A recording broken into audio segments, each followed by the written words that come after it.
భవిష్యత్తులో నేను కనే స్వప్నం ఒక్కటే, ఆ రాష్ట్రంలో ఉండే 100% మార్కులు వచ్చే విద్యార్థులు నా ఈ పాఠశాలల్లో నుంచి రావాలి, నా యంగ్ ఇండియా ఇంటిగ్రేటెడ్ రెసిడెన్షియల్ స్కూల్లో నుంచి రావాలి. మా టీచర్లలో ఉన్నదా నైపుణ్యానికంటే ప్రైవేట్ స్కూళ్ళల్లో ప్రైవేట్ కాలేజీ టీచర్లలో అంతకంటే ఎక్కువ నైపుణ్యం ఉన్నదా నేను చూడదలుచుకున్నా. వాళ్ళకు కల్పించే ప్రతి వసతులు నా ప్రభుత్వంలో పనిచేసే మా శాఖలోని ఉద్యోగులకు నేను కల్పించదలుచుకున్నా. మొదటి తారీఖు నాడు మీకు జీతభత్యాలు ఇవ్వడమే కాదు, మీకు మౌలిక వసతులను అందించే బాధ్యత నాది.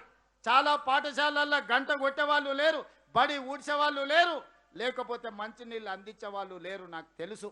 ఈ అన్ని సమస్యల్ని కూడా మనం పరిష్కరించుకుందాం.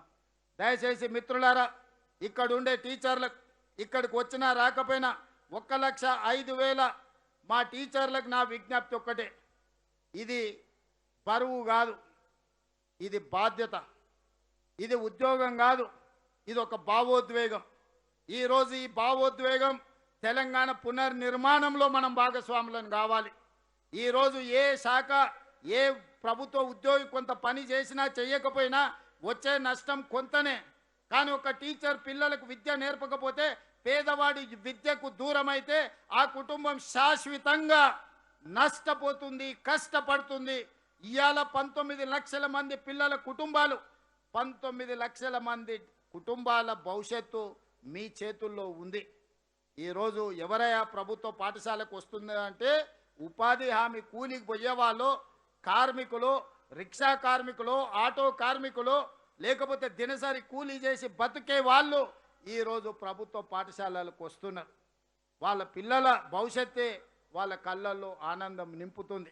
పేద తల్లిదండ్రుల కళ్ళల్లో ఆనందం చూడాలి అనంటే మా టీచర్లు కష్టపడాలి, మా టీచర్లు సమయానికంటే 1 గంట అధికంగా పని చేయండి.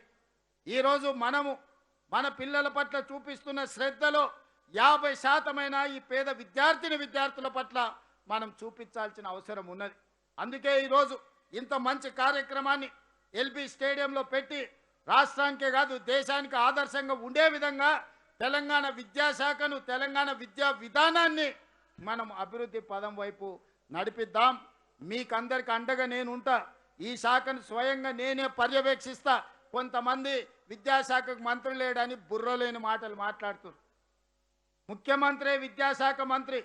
మా అధికారులకు, మీడియా మిత్రులకు కూడా నేను సూచన చేస్తున్నా, సమీక్ష చేస్తున్నప్పుడు నన్ను విద్యాశాఖ మంత్రిగానే చూడండి. యూనివర్సిటీ అధ్యాపకులకు, వైస్ ఛాన్సలర్తో సహా, టీచర్లతో సహా అందరితోని ఎన్నిసార్లు సమీక్షలో నేను కూర్చున్నానో ఒకసారి లెక్క తీయండి.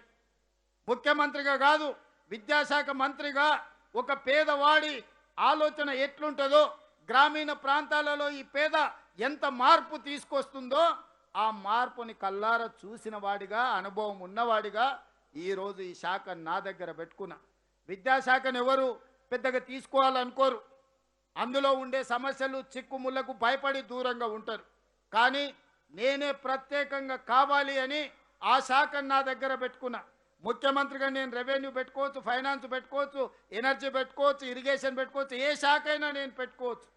కానీ ఆ శాఖలన్నీ మా మిత్రులకు, ఐటీ అండ్ ఇండస్ట్రీతో సహా వివిధ మిత్రులకు ఆ శాఖలను కేటాయించి విద్యాశాఖ నా దగ్గర పెట్టుకున్న.